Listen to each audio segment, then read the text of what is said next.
In this session, we will talk about how to leverage your expertise with AI to monetize with purpose. And I'm joined by my good friend, Lechon Kirb. He's a creative strategist, producer, and founder working at the intersection of AI, media, and intellectual property.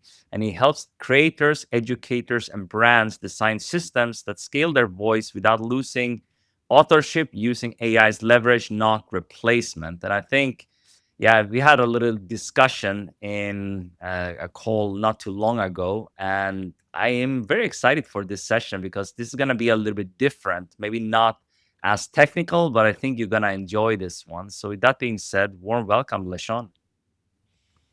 Navid, thank you for having me, man. I'm so happy to be here with you, man. And yeah, we talked about all kind of crazy stuff with AI, Yeah. and it's a wild time for sure. And yeah, it's awesome to be here. Now I'm excited. So, what do you have for us today? If people stick around until the end of this, what are they going to walk away with?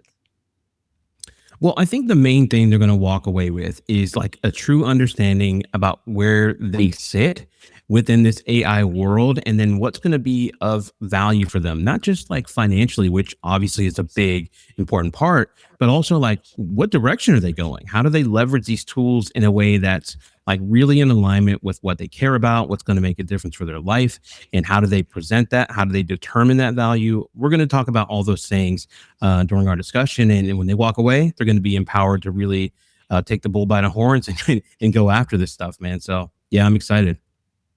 Let's do this. So maybe we can get into it a little bit. Maybe you'll tell them a little bit what it is that you do. I gave a very brief intro, but we have known each other for a long time. You came into my virtual summit mastery program back in the day. You have done a bunch of summits, of course. And yeah, I mean, you can share a little bit about that and then how AI came to be. And then we'll get into the presentation and we'll jump back and forth a little bit to have a really great conversation about this.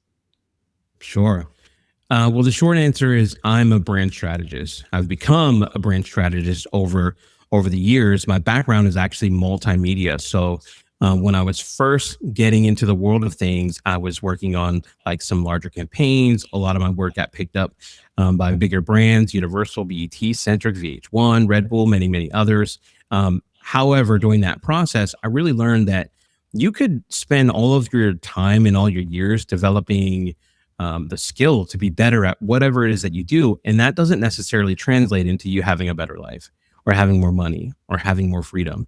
And so I really needed to figure that out. So fast forward, really, I got into software, I got into marketing, which I've been for the last 15 years or so, just really helping brilliant people all over the world leverage what they know and what they do into scalable ways, scalable systems, but all around how they monetize it, how they shift their mindset to being less about how much they have to personally do and more about how they facilitate it. And so AI over the last several years really fits at the crux of all of this because there's so much automation, there's so much that you can basically bring to life with just your ideas and some good frameworks and some expertise. And so now I'm really helping people work their way through all of what that's becoming because it's really transforming how we think about business, entrepreneurship, and what's possible for us. Yeah, absolutely. Why don't we dive in a little bit to what it is that you're going to share, and then we can go a little back and forth and talk about this here. Yeah, 100%. I'm going to go ahead and share what I'm talking about here, and we can just walk all the way through that. Let me know if you can see my screen, and Yes, then I we'll just get brought it we'll up get here, going. so people should be able to see this here. Okay. I'm just going to kind of pre warn anyone who's listening to this talk. This is not for everybody. This is specifically for people that want to figure out how to leverage AI in a way that is truly like in alignment with what you care about. Okay.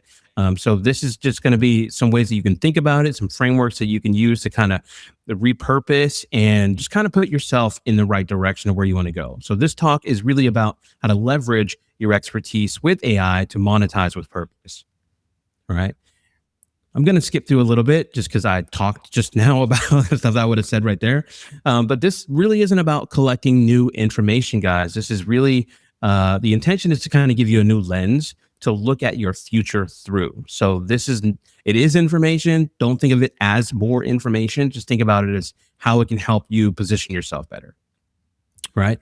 It's funny when we look at new information anyways, And we think about this. When I think about it, I think like riding a bike. Most people think that if you were to start learning how to ride a bike, you get on and you pedal and you learn it. You don't actually learn it.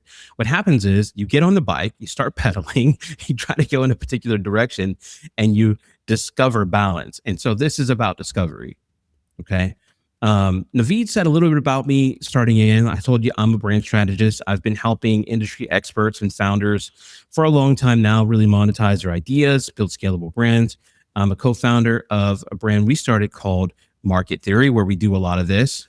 Previously, we've created a brand called Of Course, where we're helping, once again, industry experts take their knowledge, turn it into academies and courses and memberships and summits, like Navid talked about. I'm also a curator for authors, speakers, and people that have like brilliant ideas that want to get on stages. So I'm a curator for TEDx and also speaker.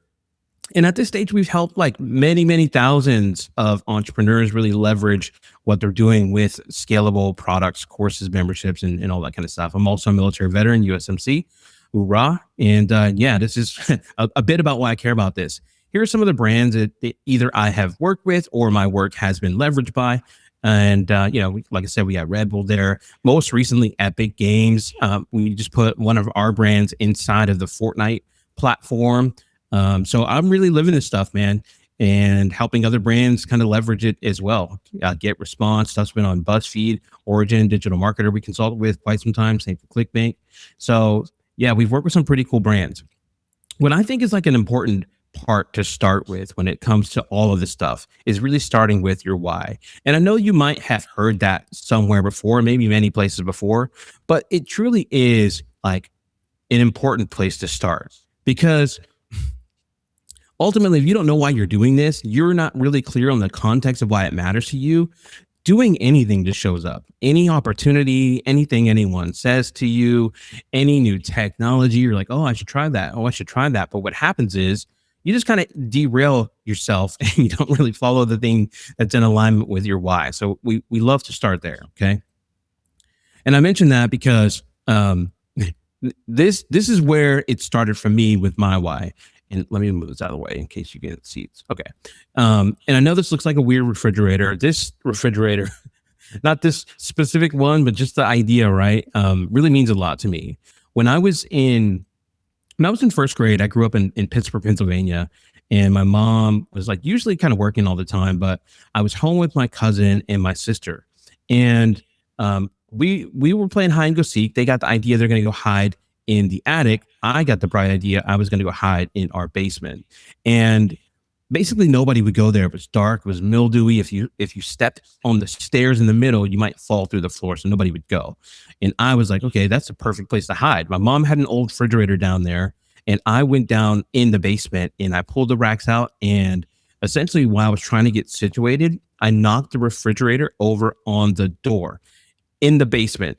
And now I'm like clawing and I'm screaming and I'm gasping for air. Legitimately, I think I'm going to die in there. But luckily, I made just enough noise that my mom overheard kind of what was going on and helped me to get out of there. She kicked the thing open. That was literally the moment for me that I discovered I need freedom like I need oxygen. These things, for me, they're collapse are the same thing. And so that was like the beginning where I'm like, okay, I need to be able to move around. I need to have the resources. I need this. It wasn't like just discretionary. I needed to have it. It was vital. And you may have felt that sometime in your life, but I know for me, that's where it started. And so what I want you to do is really get down to what motivates you beyond profit. Obviously, profit, money, revenue, that makes a big difference. But what motivates you beyond that, right? Like purpose isn't just a nice thing to have. It's really kind of like the foundation of building a brand that people believe in, right? So I want you to kind of take a moment to reflect for yourself. Why are you doing this? Like, not just can it be done? Should it be done? Is it going to make you money? Why? Okay. This is going to really become your compass. And so if anything that comes up as an opportunity doesn't really fit within that particular structure, it's a no, right? This is how you really align your brand so you get to choose what makes a difference for you. and it will put you in a position to define success. Now, there are some really unfortunate truths um, when it comes to entrepreneurship and business. You know, most people think if you start a business, you're just going to do really well. The numbers say differently. Like, it's really, really hard. It's difficult. You need to have systems. You need to have resilience. You're going to fail a lot. It's going to be hard. It's going to take a lot of money, right? Take way more time than you think. All the things are going to happen. People really do highly underestimate the value of what they do. Even if it is of high value and it's going to make a difference, they usually underprice themselves, essentially. Okay. And so I mentioned that because I want you to kind of define what success looks like, that like what it looks like to you. Okay. Does that mean you make more money? Does that mean that you spend more time with your family? I want you to get really detailed about this, what this means for you, because a lot of money that gives you no time to spend with your loved ones, or no time to travel, or no time to have experiences or try creative things, might feel like prison to you, right? And that's probably not what you want. We're talking about that compass and like getting that alignment with what you really care about. We want to define it. The reason why this makes a big difference, and I'm going to share like a bit of a story here, is because the your price may not be connected to your value at all. Okay. I'm going to back up a little bit. Probably in 2015 or so, I was leaving, no, 14. I was like on the verge of leaving the software space. And I got into the online marketing space. We're starting to create offers and stuff like that. Had an offer that was probably about $2,500 or so. Anyways, fast forward, I go to an event, meet some people there, and they're like, hey, we have a business mastermind we want you to go to. We decide we're going to go. Only problem is, I just didn't have enough money. Like, the event was like really expensive. It was like $10,000 per ticket. At the time, I had never spent anything like that on a ticket to go to an event. I didn't even know who would have been even attending anything like that. And so I was just like, who was going to be here? So I started doing all this research, and it had like probably top 30, top entrepreneurs in the online business space. I started looking them up and stuff that they did. And I really arrived at the idea that, man, if I was in this room, I bet I could make some friends. I bet I can learn some stuff that's transformational for me. And I think I could really make a difference. So what I did was I took everything of value that I had and I sold it just to get the tickets to get to this freaking thing. And this was pretty high risk because essentially I didn't have enough money to get back. In my mindset, it was in Colorado. The mindset was like, if I go there and I do what I need to do, then I will learn what I need to learn, be with who I need to be with, and if it's meant for me, I'll get it and I will earn my way back. And it was probably 30 minutes into this mastermind where I discovered that I was how I was pricing things was completely ridiculous compared to them.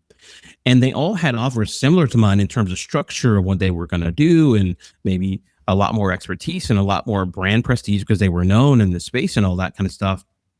But the closest offer to me was probably about $25,000 when mine was $2,500. And I just kept thinking, like, who is buying this? I don't understand. But they understood something that I didn't at the time, which is they knew who their audience was. They knew exactly, where those people fit in terms of need and what they had in terms of resources and all those kinds of things. And, they really inspired me to up level what I was doing with my pricing right then. And I did. I changed that pricing offer from 2,500 to about 25,000. And I sold the first one like within the next couple of days. And it was life changing for me because it changed the way that I viewed the value of the thing that I was doing. It also changed who I was aiming at in terms of who's my clientele.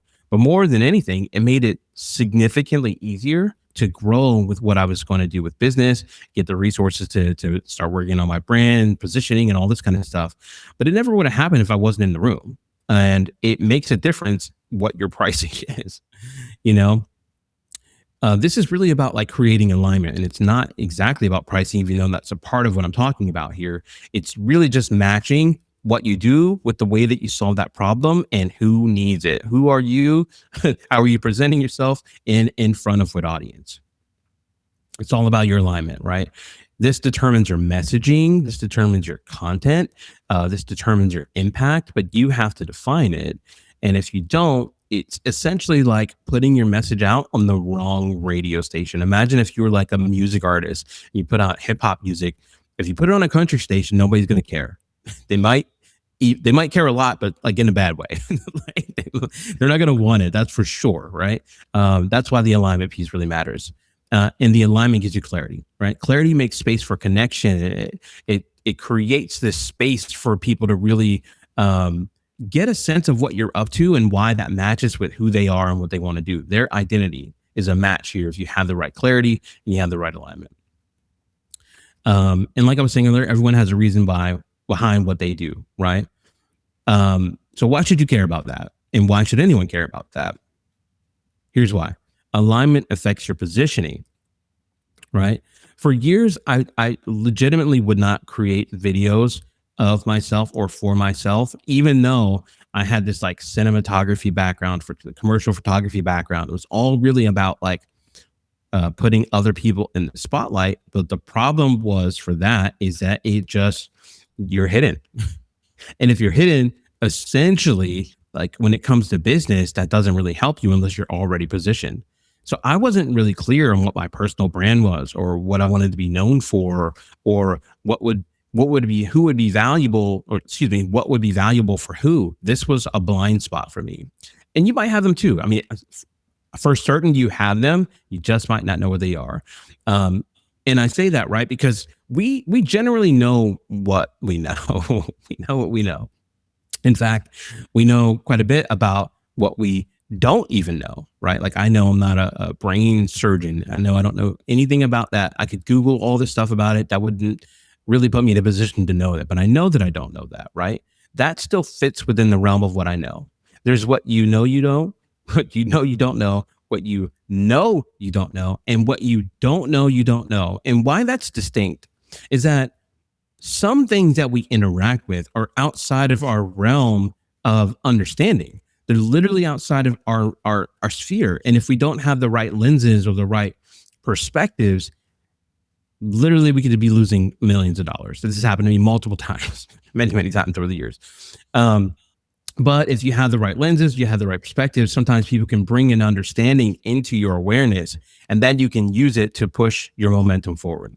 Let me know if that makes sense to you, Navid, because I want to make sure that I dig deeper for these people. But anyways, Yeah, if yeah, you absolutely. I mean, this is super interesting. So yeah, continue. This is, I think perfect. people don't think about this in the age of AI. We don't talk about this too much. I mean, that's why I wanted to bring you on for this session because I know you would have slightly different talk or presentation than some other guests. Yeah, 100%. I mean, Yeah. AI is like, first of all, it's changing everything that we think about. It's changing if we think at all. And the real truth of it is that it's going to become more and more important at every stage that we truly do have some expertise and that we can create as much context as possible.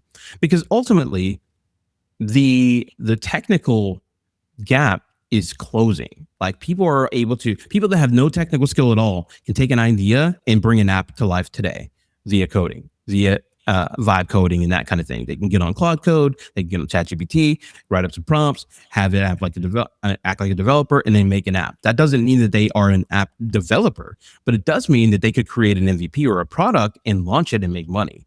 And so, what's going to become more and more important as time goes on and rapidly is like actually having the ability to pull from a depth of context, having expertise that you can build on, and then creating solutions with AI as a leverage point from there.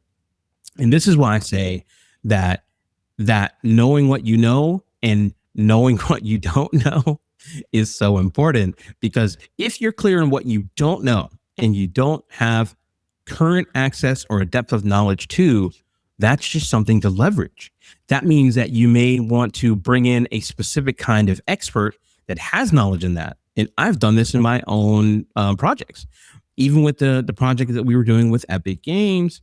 Um, I literally brought in designers to design the assets and developers to talk with me about how that would roll out and different ways that it could be leveraged, other mini games that we could do, islands that we could do inside of the Fortnite game. Like all of this stuff came from other experts that know what they're talking about, even though I've got some big ideas, right? So we want to be able to define our blind spots, but if you can't see that you have one, that's a problem, right?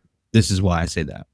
I think just one Um, thing I wanted to jump in here because we talked about this actually on our call a little bit. I mean, yes, you can vibe code an app, but probably, let's say my designer, for example, or I've been working with him for over 10 years. I mean, he would be able to bring out a much better app or website than someone without technical experience. And usually, if you have the vision and stuff like that, and because I mean, he will know 100%. how to prompt it, how to interact, because he knows what goes into it, the technical terms and stuff like that, how you can actually talk to it. And I've said this Exactly. before, but your ultimate competitive advantage in the age of AI is to have taste. And if you don't know what is good, it's very difficult to get AI to do good stuff. Even today, like I Yeah. was like, I mean, it still forgets stuff. I mean, at least at the time of we are recording this, when it comes to like AI writing and stuff like that, it will forget stuff. And if you don't know what looks good, what is good copy, what is a good sales page, what is a good landing page, you have to actually give AI the context and all of that in order to actually get some good output. And if you can train it, well, it can do a good job. But that's kind of what you have to do in order to, get the results you want here. Well, what you're saying is the nuance matters, right? Yeah. And also, all of these skills that you have, that is all the depth that you can create there. All the skills that you don't have, you can go and leverage those skills. You can bring in those experts for those things to train your AI systems, to train your automations, to talk to a marketer and have a sense of like what kind of things are converting or how to A/B test or even what A/B testing is, right? Like all of this context that you're not currently having access to, you have in the form of relationships. And if you don't do it, there's a cost. The cost is the time, the cost is the money. Other people are going to be able to produce things way faster, way more efficient for a longer period of time with much more momentum and no lag because they think about this and they incorporate it. So we want to account for those costs. And this is why alignment is so important. Okay. Um, the truth is like if you're not, whether you're aware of it or not, like you are being perceived in a certain way. And people make decisions based on that perception. This is another reason why the context matters, right? Because if you're not actually an expert, at some point you're going to be put in a position. You're going to be put in a position where you have to present something and you just don't know what it is. You don't know how it works. You don't know how it functions, and so I do think that it relationships and your own expertise are going to matter way more than people have a sense of, because then they can really pull from a substance that is going to be um, it's just going to be meaningful for them, but also profitable for them if they know what they're doing. Because you can be the expert that they're going to need to pull in, right? It happens to me all the time, right? You just want to position yourself the right way. This means you don't need to or feel like you need to pretend or embellish just because you're using AI. If you create a framework that's your framework and you're just having it give you language or doing all those kinds of things, perfect. If you're even building the framework with AI and developing and fleshing out what it is, you need to know what it is. Okay. This is just about creating congruency between who you are, what you do, why you do it, who you serve, how you serve, and why it actually matters. Okay. And the reason why it's congruency equals trust, right? There's going to be a lot of ways for us to monetize and make a lot of money and move fast and move into tech and all that. The relationships matter. Congruency is going to determine if you have those relationships or not, whether you can pull in those experts for what you're trying to do. We're talking about creating superpower teams here. Then proper alignment. will close the distance between what you're trying to do in terms of ideation and launching it into the world. Okay. And this opens the door for new actions to be taken, even calls to action. Here's why I say that this matters. We really have an unlimited opportunity to create like all kinds of offers. And if you're not familiar with that term, offers, an offer is like a solution focused package of your expertise designed to meet your audience's needs and deliver clear value and hopefully inspire an easy yes, right? When I say offers, here's some of the things that I think of that are easy offers to make. You can make a coaching offer, you can make a consulting offer, online courses, digital products, affiliate offers, joint venture partnerships, right? Services, e-commerce, even what I was talking about, this project with the Epic Games launch of our product, we created a strategic partnership. So now we're in a position where we can help other brands go and get themselves into gaming platforms and systems as a way to promote what they're doing, and have like access to larger ecosystems. I mean, they have 300 million users on that game, right? So there's all kinds of different things that you can do because we have offers and we make them. And you can do the same with AI. You can create unlimited offers, but you probably want it to be like in alignment with what you're doing, right? So we want to start taking what we're doing with tech and looking at it through like a specific kind of lens, right? We want to identify our traffic sources, our means of distribution, our sales and our marketing tools, broadcasting sources. We want to identify all this stuff, but through the lens of how we're going to leverage AI. You're not just creating, you're actually broadcasting. And you're broadcasting your perspectives to the world. And here's why I say that this kind of matters at this point, because right now, most people, not most people, lots of people in the AI tech space, they can see the power of doing the automations. They can see the power of being able to multiply their output in terms of like videos and stuff like that. They don't see the power of their full presence showing up and their full energy showing up, which is like kind of a problem, right? Eventually, it's going to come back to bite. Eventually, it's going to come back to bite. But this doesn't mean don't put out a bunch of AI videos. I have friends right now that have put out, started doing it last year, and they went from 0 to 250,000 subscribers on YouTube. So definitely go get distribution, go get the momentum, but also just kind of understand that certain things might want to be used for momentum, and other things might want to be used for prestige.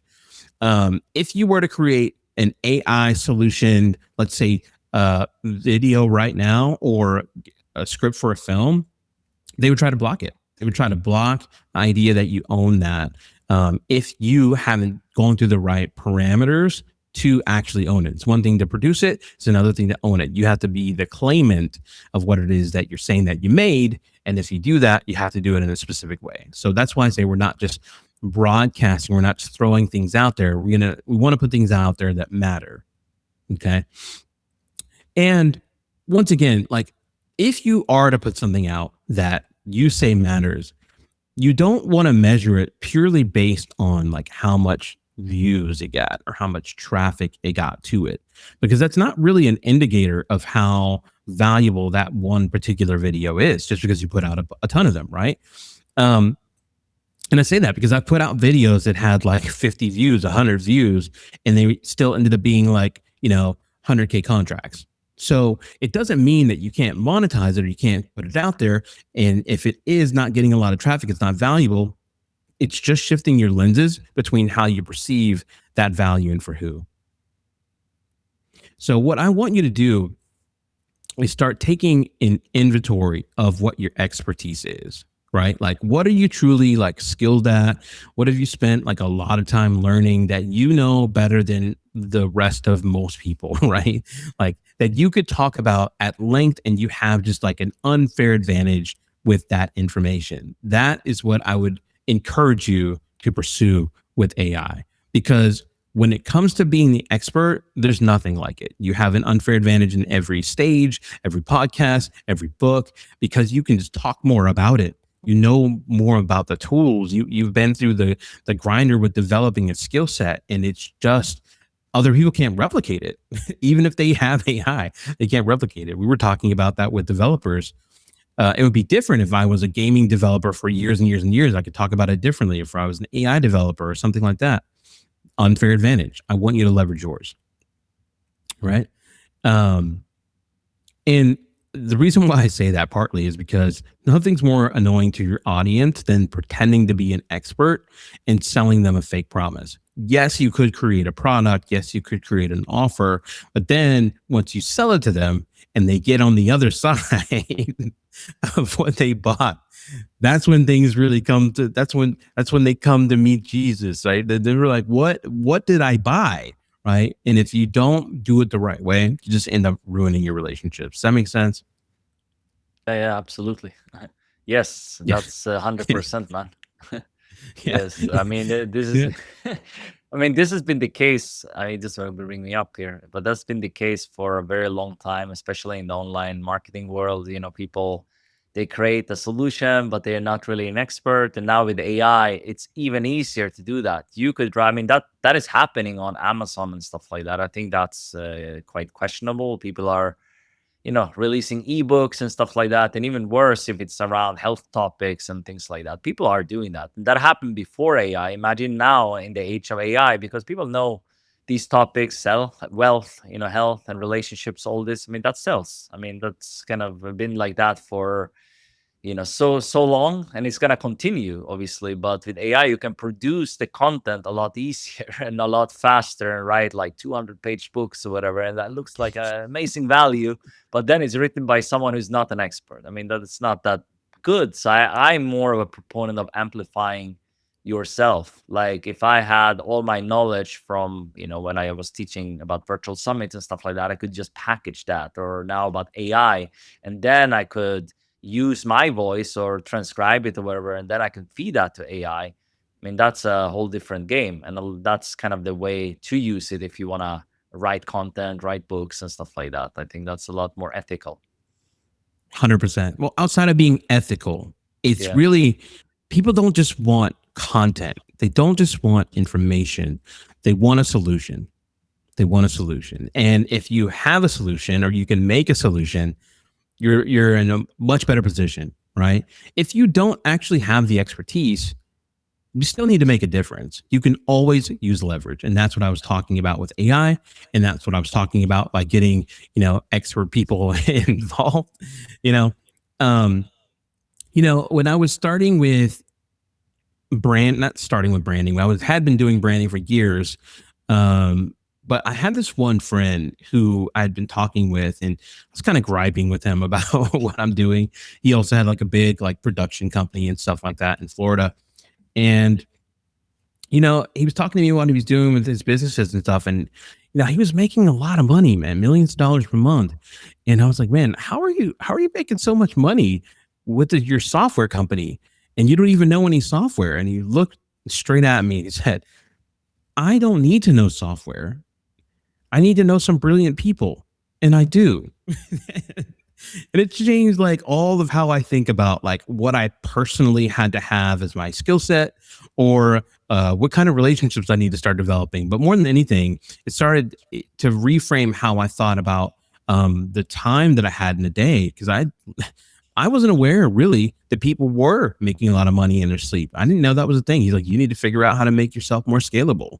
And so that changed my entire frame of mine. Like I was saying earlier, that for me at that time was like a blind spot. I didn't even know people that were doing that. So it took me down a rabbit hole of like, okay, well, how are people making money in their sleep, and what kind of money, and to what degree, or what are there systems for that? Are there tools for that? Right.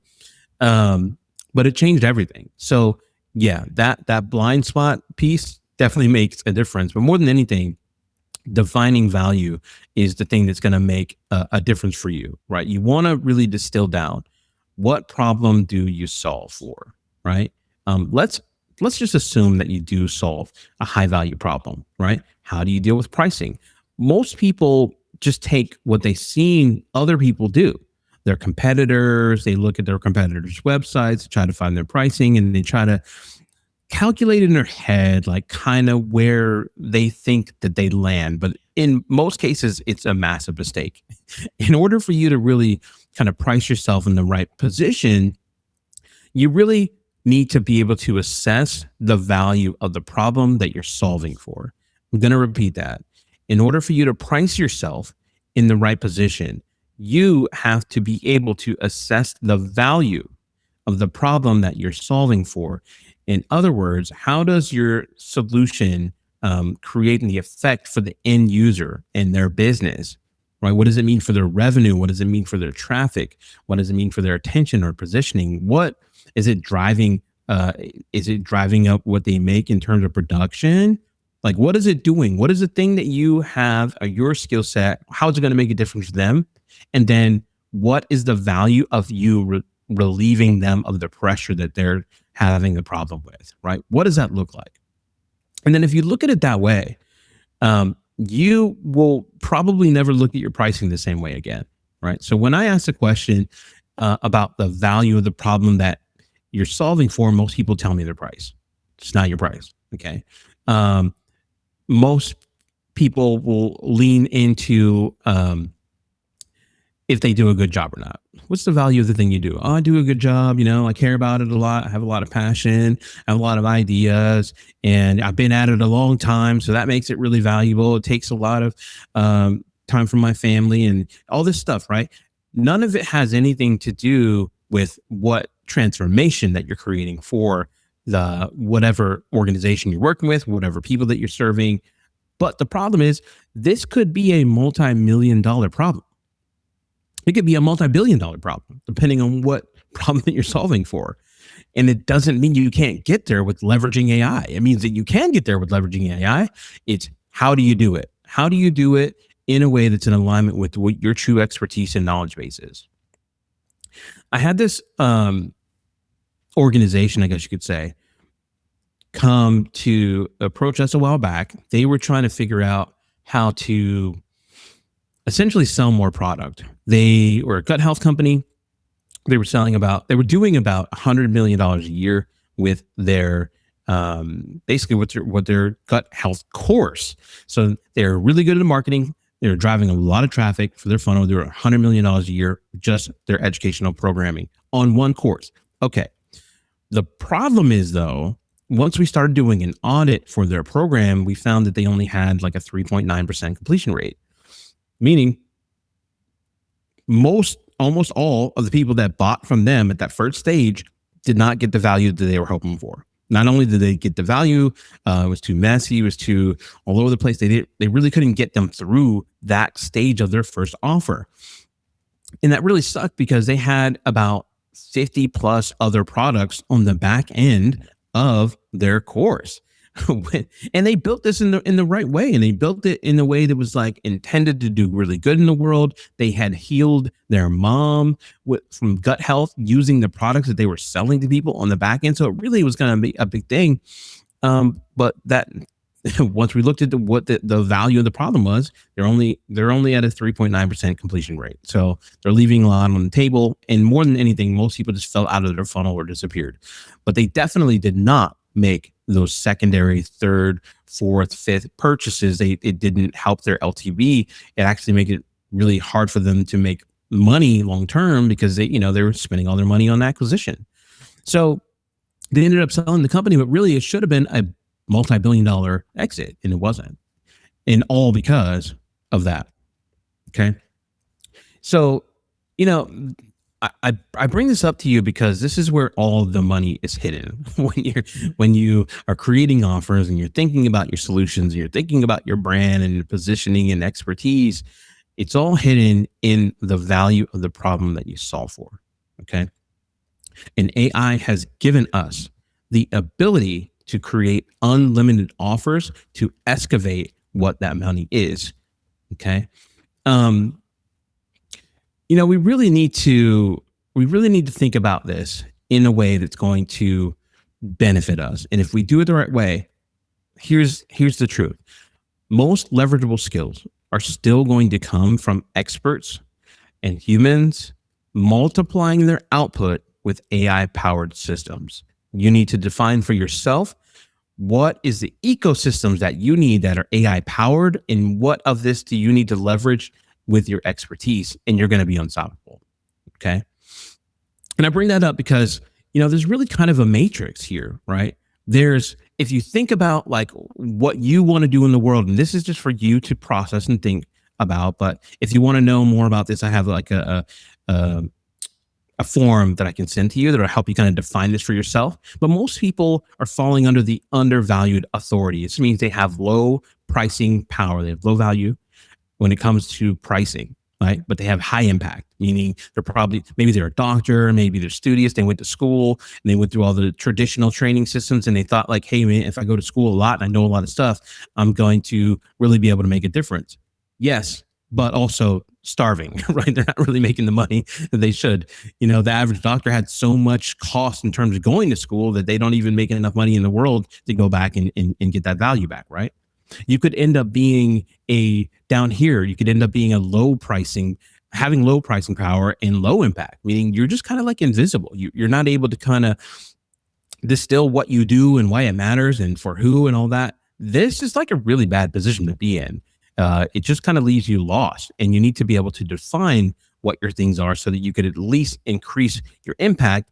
But more than anything, you probably want to increase both. You could end up here, right, where you're increasing your pricing power. You're able to sell. You sell anything. You can get the money. Get the money. Get the money. Get the money. But then what happens when you don't care enough? You have no impact. It's not really doing anything for your legacy, or maybe it's even compromising your legacy and things like that. You don't necessarily want to be a transactional closer, right? What you probably want, and what most people really probably want, is having a high impact and high pricing power. You want to have a high impact, you want to make a lot of money, and you want to have that being aligned, that be in alignment with the life that you truly want to be living. You want to be able to have freedom, flexibility, resources, fun with your family, memories, right? All of this kind of stuff. And that's why I say that it matters if you look at the context of what it takes to really put yourself in a position where the pricing matches the value of the problem you're solving. All right.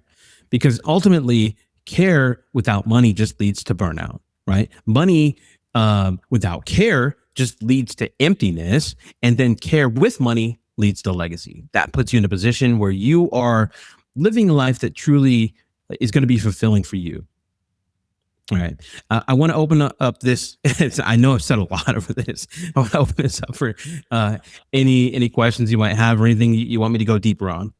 Yeah, absolutely. I mean, this is great. I mean, we can definitely jam a little bit on some of what you have shared, kind of as a little Q&A, and like see what kind of people would be interested in. But if you have any questions or comments about this session so far, do leave a comment, especially if you're inside AI Creator OS or one of our programs. You can check that out there as well. But yeah, let's talk a little bit about this. And I'm interested to hear a little bit more, maybe not so technical for this one, but maybe you can share a little bit how you are using AI in your business and implementing some of the principles and strategies you talked about in this session so far.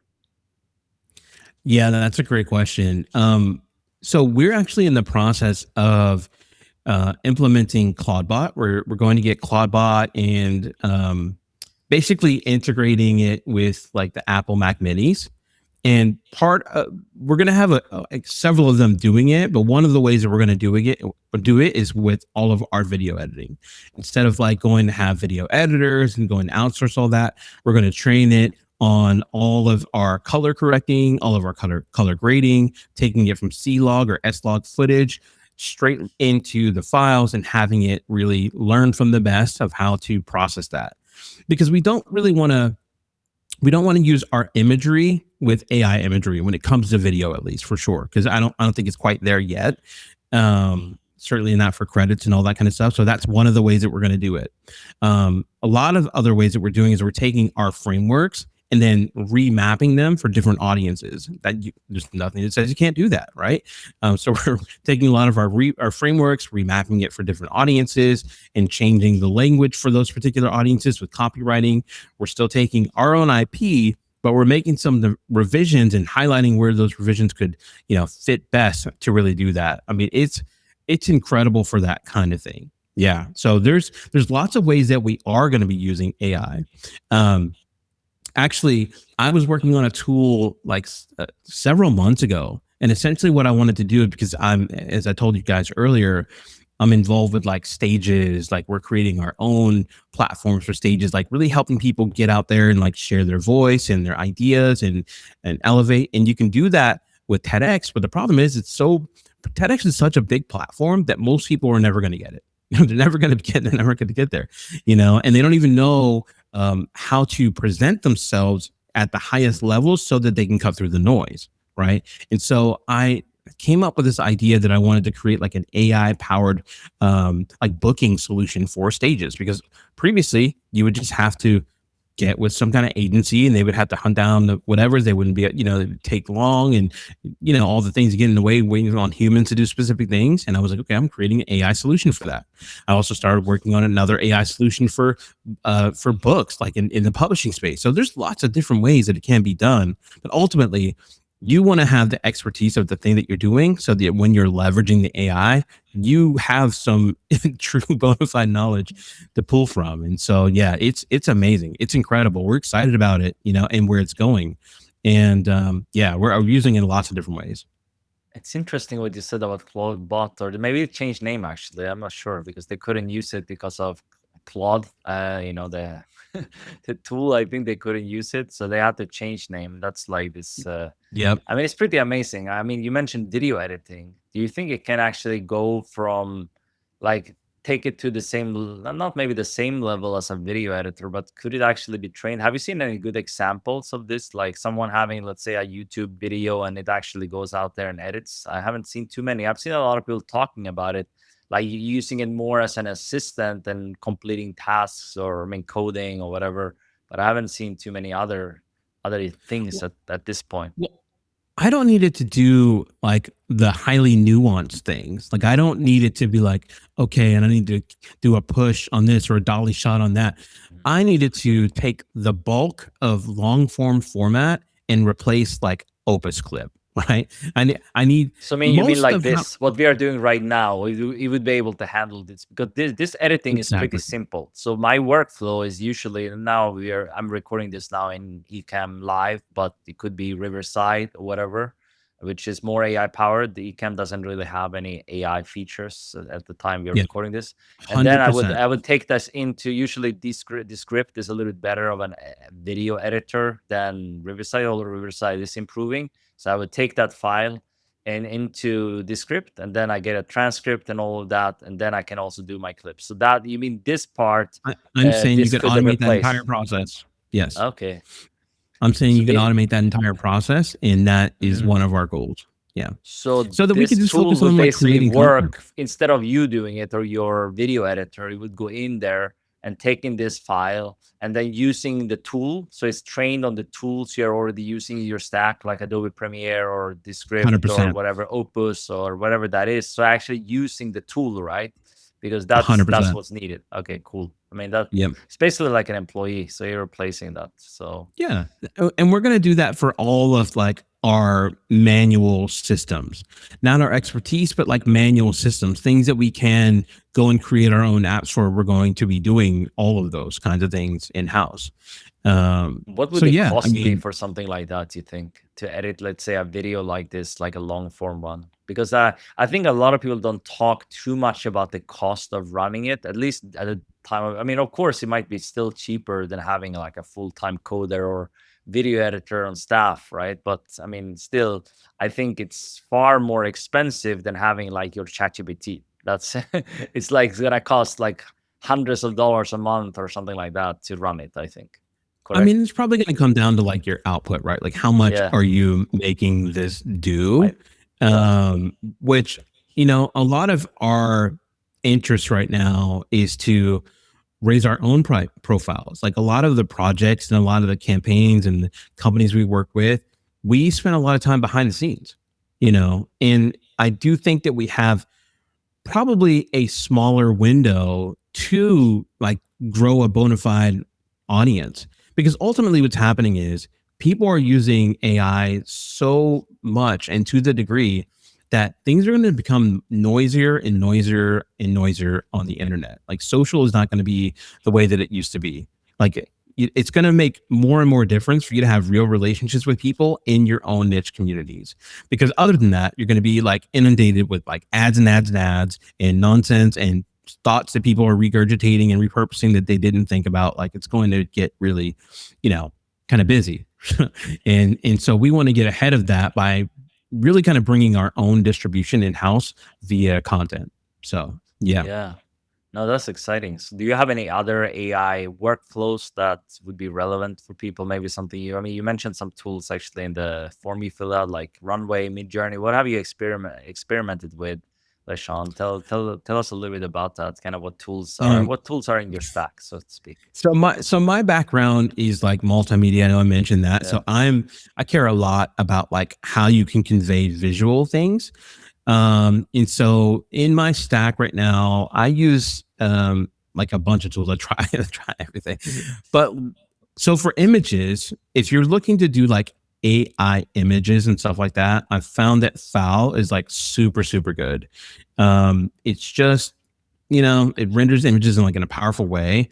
If you are trying to do that, what I would recommend is going to get as much information as you can on like some of the top photographers over time, and then like try to have either chat or Claude basically break down what made that person so skilled, anything that they've talked about, anything that they've done technically, and then bring that into a process that you could use as a prompt, so that when you're trying to get AI to create images on your brand, they're not just going off of like what they think that they see. You can get really nuanced with like what kind of lenses. Like, do you want it to be a 1.2 or do you want it to be a 1.8? Do you want it to be a 2.8? Do you know the differences of what that even means, right?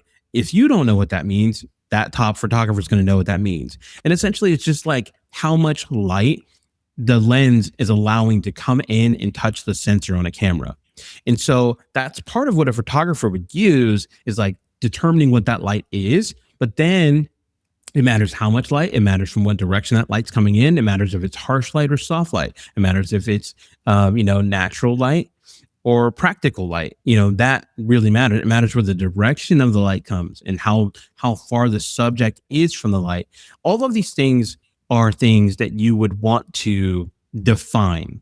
You would want to look at some of the greatest examples on the internet that you think would be the most amazing, and then break down all of these textures. We want to know ISO, we want to know aperture, we want to know Mm. camera lenses, camera bodies, Yeah. and we want to know if it's full sensor or medium, like all this nuance. And then when you're able to do that, you'll be able to replicate or create images that are far beyond what your competitors will be able to do using AI. We think about it that way, kind of with everything. And that's super interesting, actually. You mentioned Foul. It's Foul.ai, I think. Yes. And basically, what you can do there is to bring in multiple models. That's what it's good for. And you pay as you go. So if you don't want to have any subscriptions right now, it's a little bit of a setup, but it's pretty easy to use. But it's not like going into like Higgsfield or something and typing a prompt. You still have to set it up and whatever. And you have to kind of find your way around it. They have a lot of different stuff there.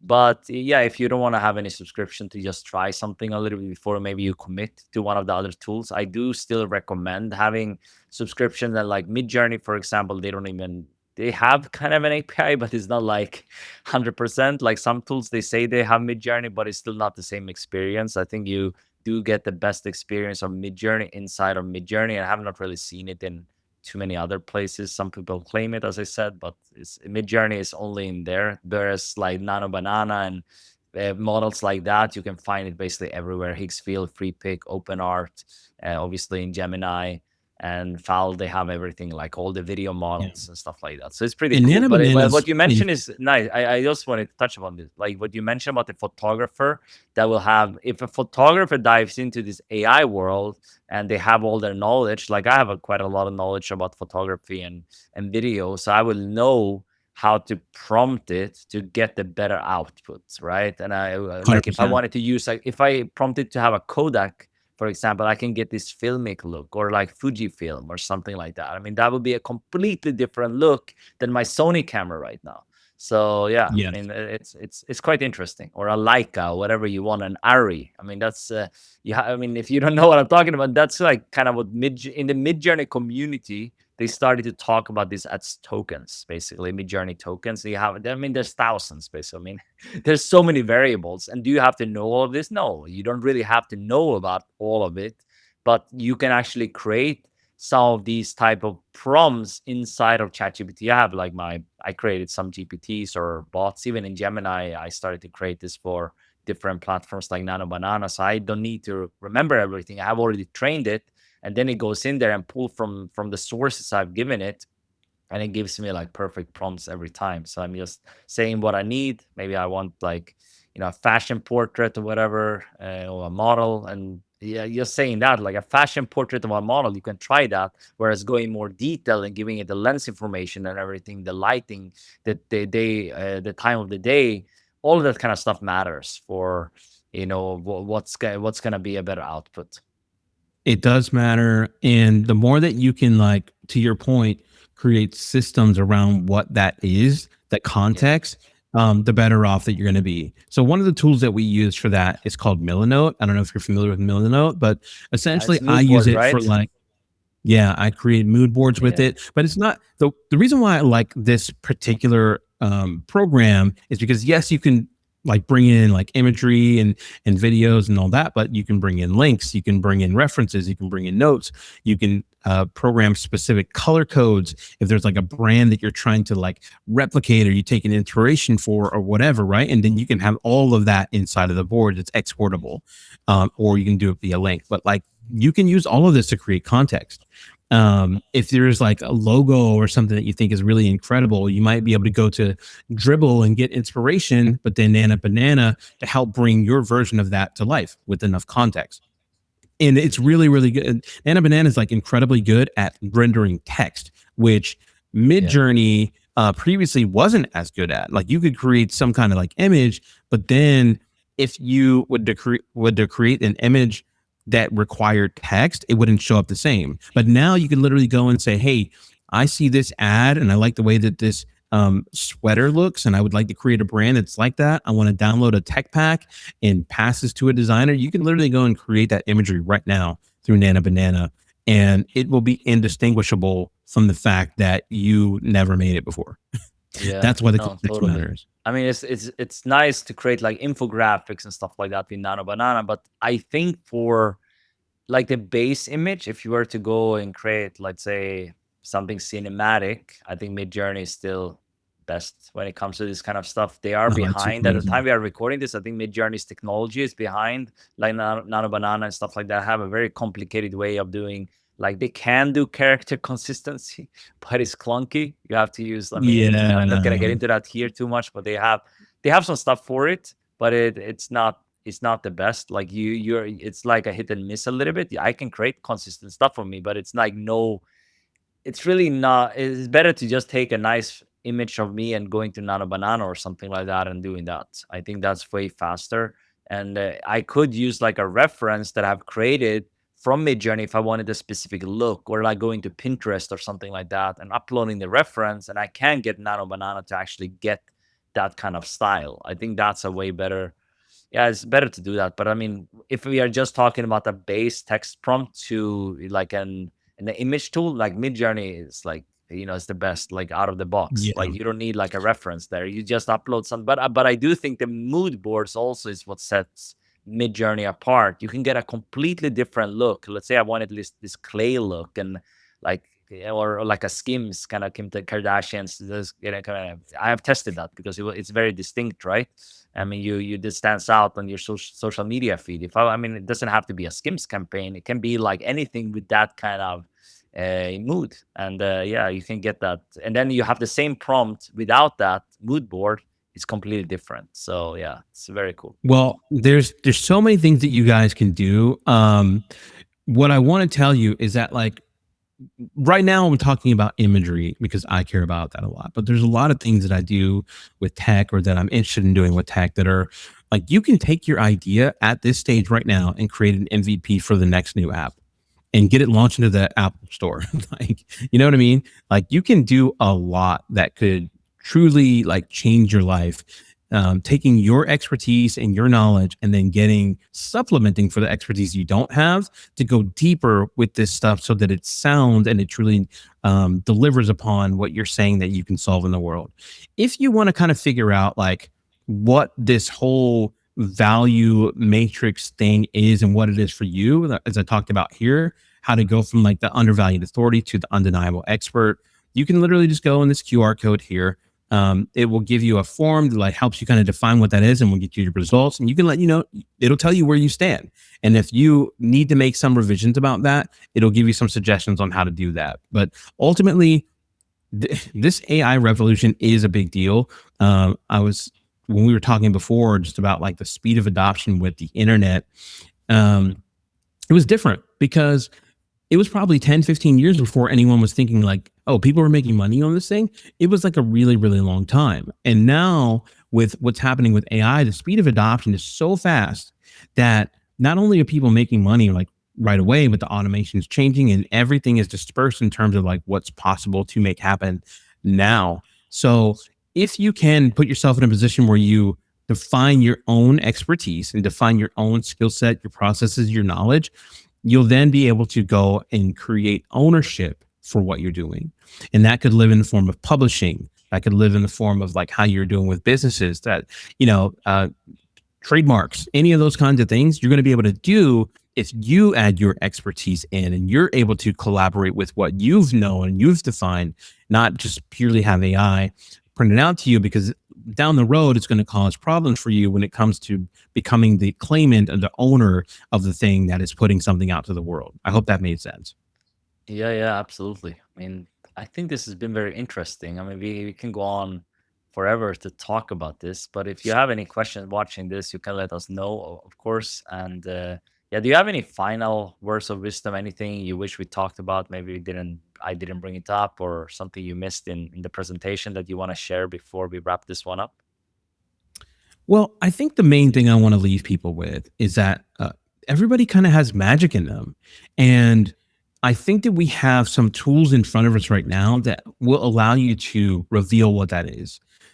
Most people aren't entrepreneurs. Most people aren't like really, really crushing it in life. But a lot of that came down to what they had access to, what they had in terms of support, what they could do with their own skill set or not. And now that's being diversified. Now we can kind of move the energy and the tools around. So now we have an opportunity for you to get yourself on the biggest stages, to get yourself on the most awareness, to help really kind of create the life that you like or you love for for your family and for yourself through these tools.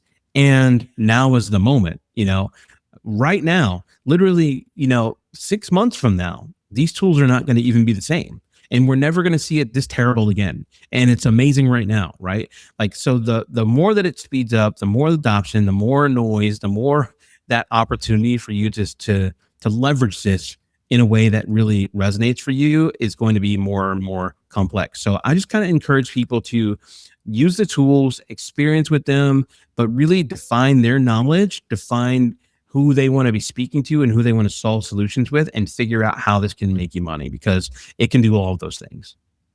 Awesome. And where is the best place to connect with you, Lashon? Yeah, you can connect with me online. I'm super active on LinkedIn.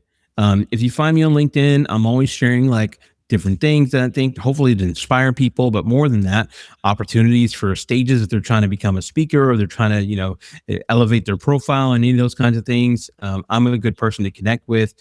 Just for different networks and different things. So yeah, I mean, we got our hands in what's happening in film and what's happening in state, Yeah. like uh, publishing and all this kind of stuff because it interests me in general, but also like those are the nodal points that are connected to this stuff. And yeah, if it's something that you want to explore, just going to reach out to me on LinkedIn, just Lechon Kirb, LECHON KIRB, and I'll be happy to support you. Awesome. I will make sure to link all of that up and some other things we talked about during this session. This was a little bit different, but I think, yeah, might bring you back in the future if people have more questions as well, Sean. But thanks so much for coming on here, and I'll talk to you guys very soon. Ciao for now. Bye.